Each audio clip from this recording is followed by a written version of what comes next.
आज का हमारा अध्याय है क्या निराश हुआ जाए। क्या निराश हुआ जाए, जिसके लेखक हैं हजारी प्रसाद द्विवेदी जी। यह अध्याय आपकी हिंदी की पाठ्य पुस्तक वसंत भाग 3 का 7वां अध्याय है।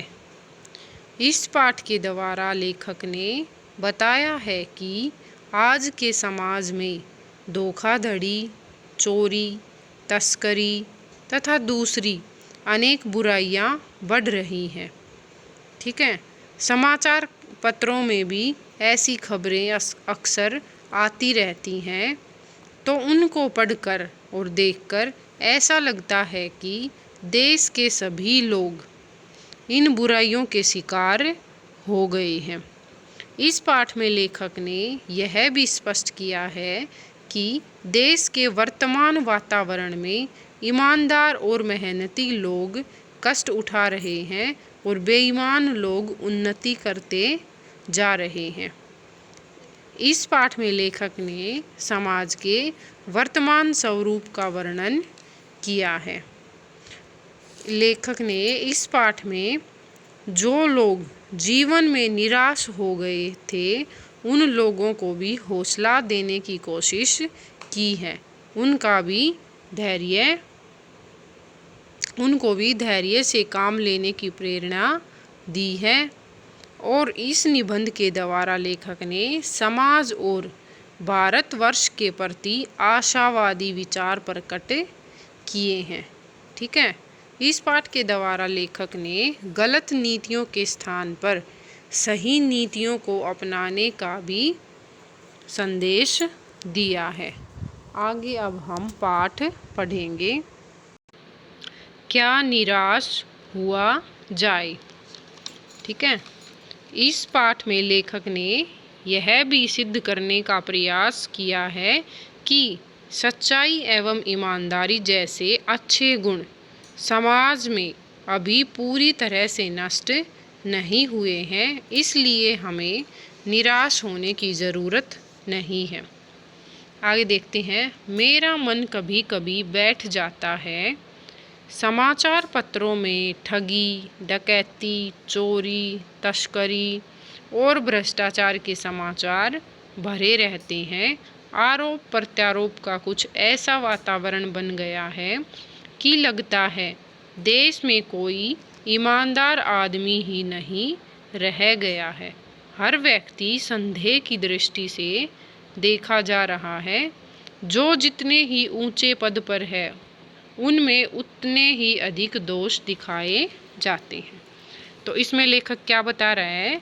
लेखक कहता है कि देश की स्थिति को देखकर, देश की जो हालत है उसको देखकर मेरा मन बैठ जाता है मतलब उदास हो जाता है या निराश हो जाता है। समाचार पत्रों में ठगी, डकैती, चोरी, तस्करी आदि जो भ्रष्टाचार से संबंधित बातें आती हैं, भ्रष्टाचार, बुरा आचरण से संबंधी बातों को पढ़कर, ठीक है, मेरा मन बहुत दुखी होता है। आरोप प्रत्यारोप का कुछ ऐसा वातावरण बन गया है। एक दूसरे पर बुरे आचरण के दोष लगाए जा रहे हैं। इन आरोपों और बदले में लगाए जाने वाले आरोपों, ठीक है, और बुराइयों को देखकर दुख होता है। अर्थात हर एक व्यक्ति एक दूसरे पर आरोप लगाता रहता है।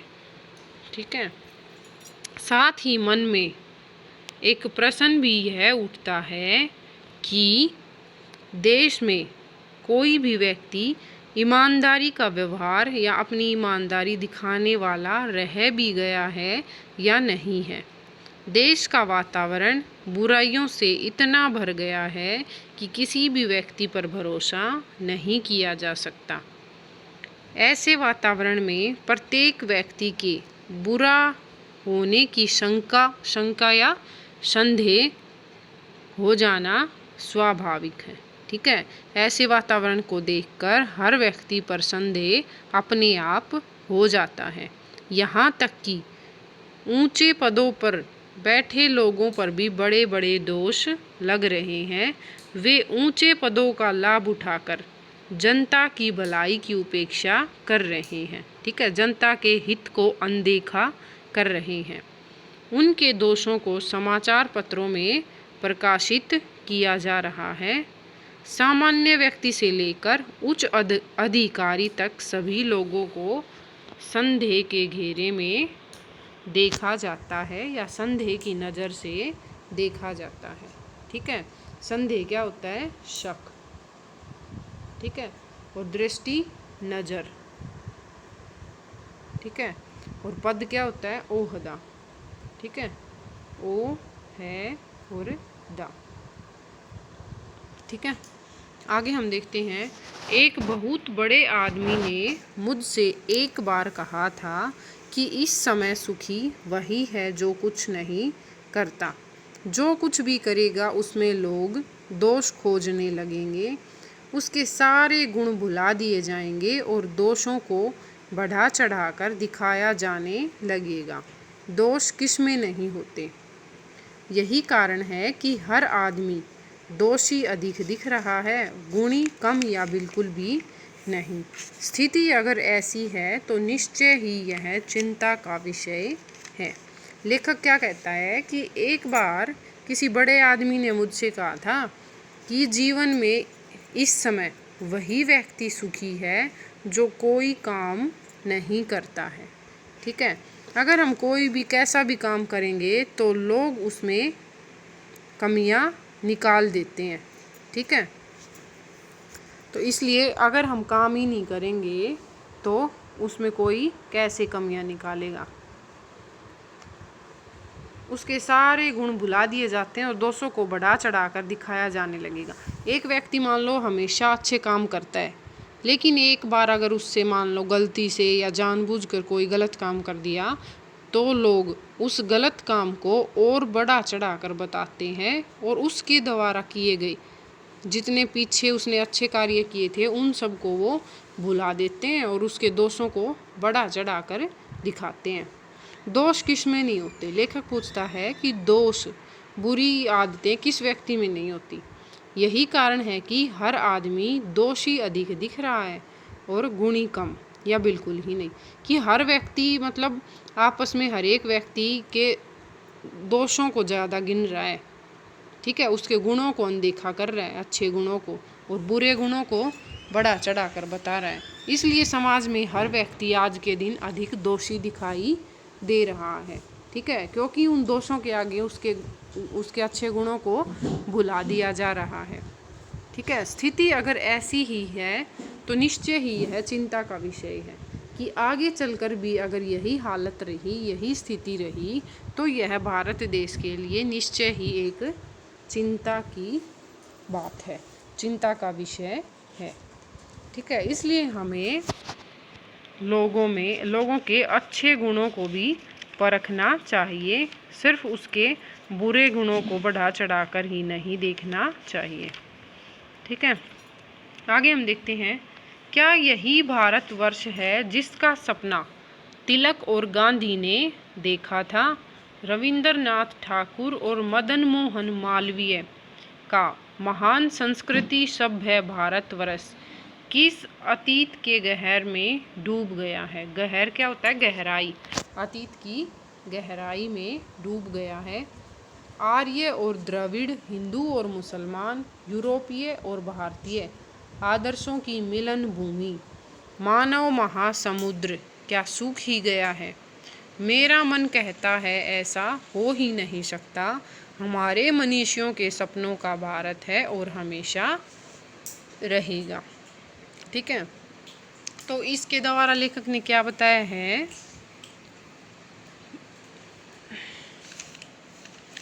कि भारतवर्ष में चारों तरफ बुराइयां फैल गई हैं। ठीक है, समाज में भ्रष्टाचार, अनैतिकता, चोरी, तस्करी और बेईमानी चारों तरफ फैली हुई है।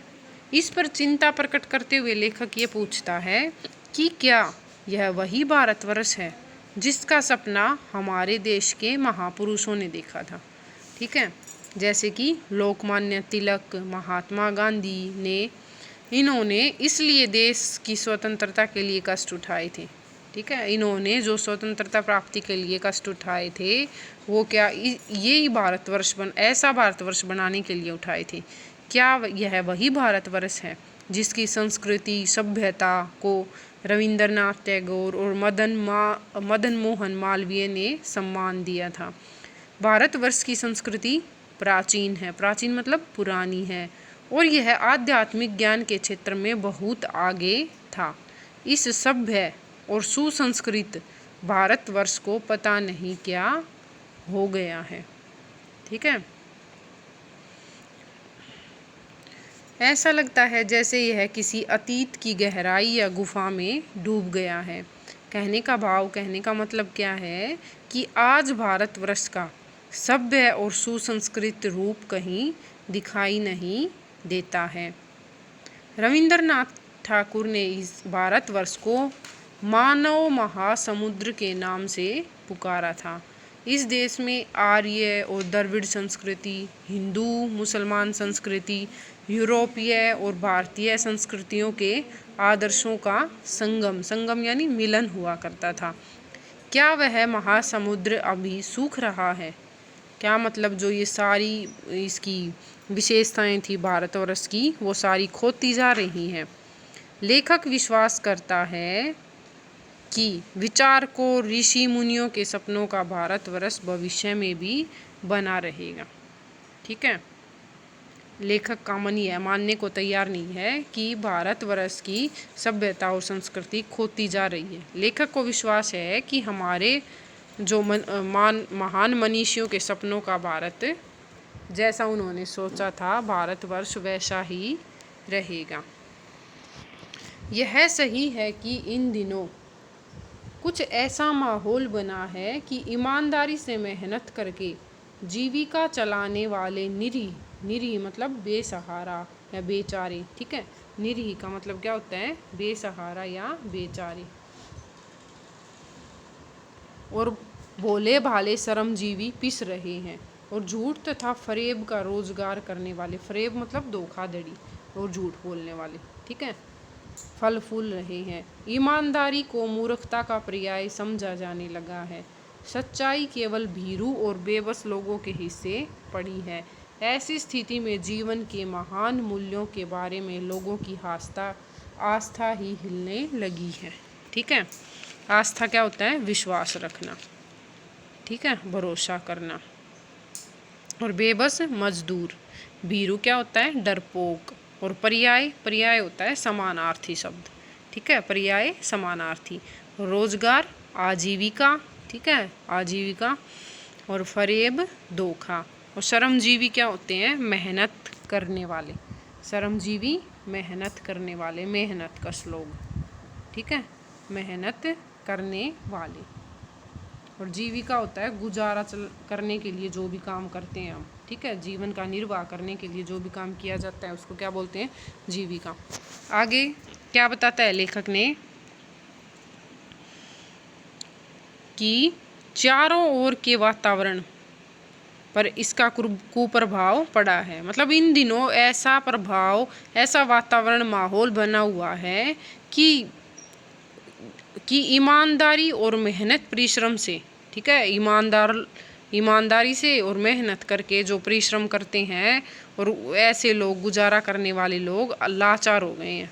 मतलब देश की स्थिति ऐसी है कि ईमानदारी और मेहनत परिश्रम से गुजारा करने वाले लोग लाचार हो गए हैं। अनेक प्रकार के शोषण द्वारा उन्हें कष्ट पहुंचाया जा रहा है। ठीक है, अनेक प्रकार से उनका शोषण या अन्याय उनके साथ किया जा रहा है। ये लोग सामाजिक और आर्थिक रूप से पिछड़ गए हैं, ठीक है, पीछे रह गए हैं। ये लोग दुख और अभाव में अपना जीवन व्यतीत कर रहे हैं या अपने जीवन का गुजारा कर रहे हैं। ठीक है, इसके विपरीत जो लोग झूठ और धोखाधड़ी से काम करते हैं, ठीक है, जो लोग झूठ बोलते हैं अपने फ़ायदे के लिए, दूसरे लोगों को धोखा दे सकते हैं, ऐसे लोग जो काम कर रहे हैं जिनके मन में ईमानदारी नहीं है, वो लगातार निरंतर उन्नति करते हुए दिखाई देते हैं। समाज की मानसिकता ही ऐसी हो गई है, मानसिकता मतलब सोच ही ऐसी हो गई है, समाज के लोग सोचने ही ऐसे लगे हैं कि ईमानदारी को मूर्खता की संज्ञा दी जाने लगी है। ठीक है, लोगों की क्या मानसिकता बन गई है कि जो लोग ईमानदारी से काम करेगा उसको लोग मूर्ख कहेंगे।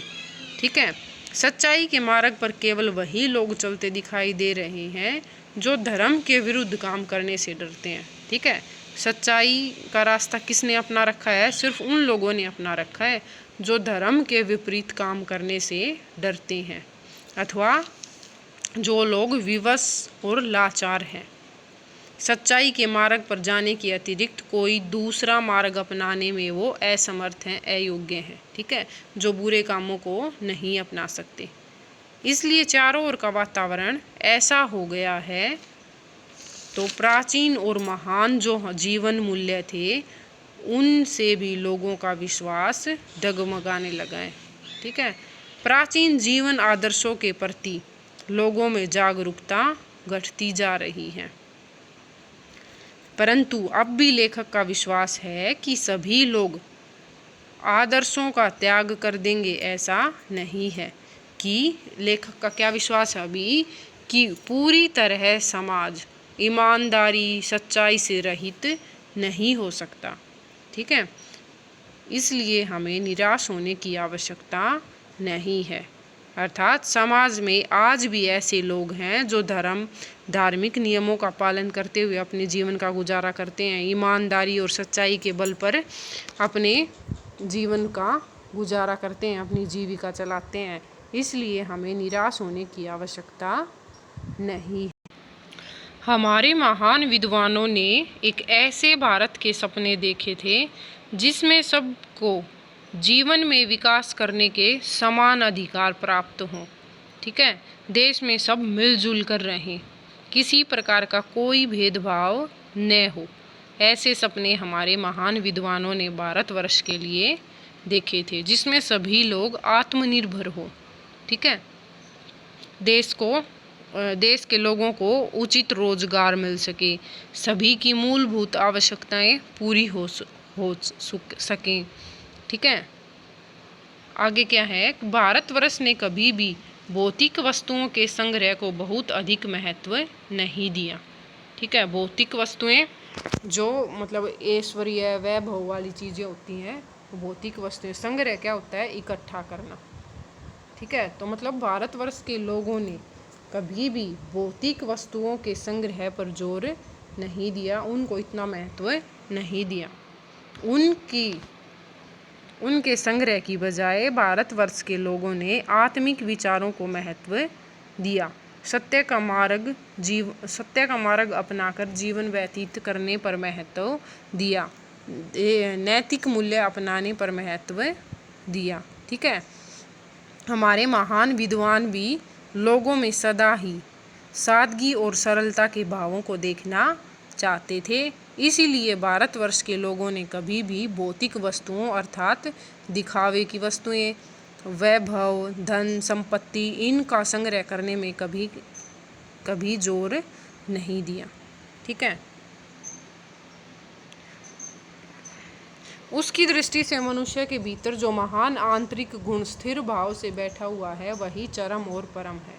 ठीक है, हमारे मन के अंदर हमारे आंतरिक गुण जितने अच्छे होंगे वह मनुष्य उतना ही श्रेष्ठ कहलाएगा। ठीक है, इस बात पर उन्होंने जोर दिया। लोभ, मोह, काम, क्रोध आदि विचार मनुष्य में स्वाभाविक रूप से विद्यमान रहते हैं, पर उन्हें प्रधान शक्ति मान लेना और अपने मन तथा बुद्धि को उन्हीं के इशारे पर छोड़ देना बहुत बुरा आचरण है। लेखक क्या कहता है कि लोभ, मोह, काम, क्रोध ये गुण हर एक व्यक्ति के अंदर विद्यमान होते हैं। ठीक है, हर व्यक्ति के स्वभाव में होते हैं, पर उन्हें प्रधान शक्ति मान लेना, लेकिन उन सब पर हमें नियंत्रण रखना चाहिए, उनको हावी नहीं होने देना चाहिए अपने जीवन में। उनके अनुसार हमें अपने मन और बुद्धि को नहीं चलाना चाहिए। ठीक है, उन पर हमारा मनुष्य का नियंत्रण होना चाहिए, और अगर हम उनके सहारे अपने मन और अपनी बुद्धि से काम लेंगे, काम, क्रोध, लोभ, मोह के सहारे, तो यह बहुत बुरा आचरण होगा, यह बहुत बुरा व्यवहार होगा, यह एक चिंता की बात होगी। ठीक है, तो भारतवर्ष ने कभी भी उन्हें उचित नहीं माना, उन्हें सदा संयम के बंधन में बांध कर रखने का प्रयत्न किया। तो भारतवर्ष के लोगों ने कभी भी इन बातों को उचित नहीं माना था, अर्थात उन्होंने सदा संयम, सहनशील थे, वो लोग सहनशील रहकर अपना जीवन व्यतीत किया था। कभी भी लोभ, मोह, काम, क्रोध ऐसे गुणों को अपने जीवन में हावी नहीं होने दिया। ठीक है, परंतु भूख की उपेक्षा नहीं की जा सकती, बीमार के लिए दवा की उपेक्षा नहीं की जा सकती, गुमराह को ठीक रास्ते पर ले जाने के उपायों की उपेक्षा नहीं की जा सकती। ठीक है, और भूख की उपेक्षा नहीं की जा सकती, भूख के लिए मनुष्य को कार्य करना पड़ेगा, अनदेखा नहीं किया जा सकता। बीमार के लिए दवा की उपेक्षा भी नहीं की जा सकती। ठीक है, दवा को अनदेखा नहीं किया जा सकता। गुमराह को, जो रास्ते से भटक गया है, उसको भी ठीक रास्ते पर लाना चाहिए। ऐसी बातों को भी हम अनदेखा नहीं कर सकते हैं। ठीक है, वीडियो को लाइक और शेयर करें, चैनल को सब्सक्राइब करें। आधा पाठ हम अगली वीडियो में पढ़ेंगे।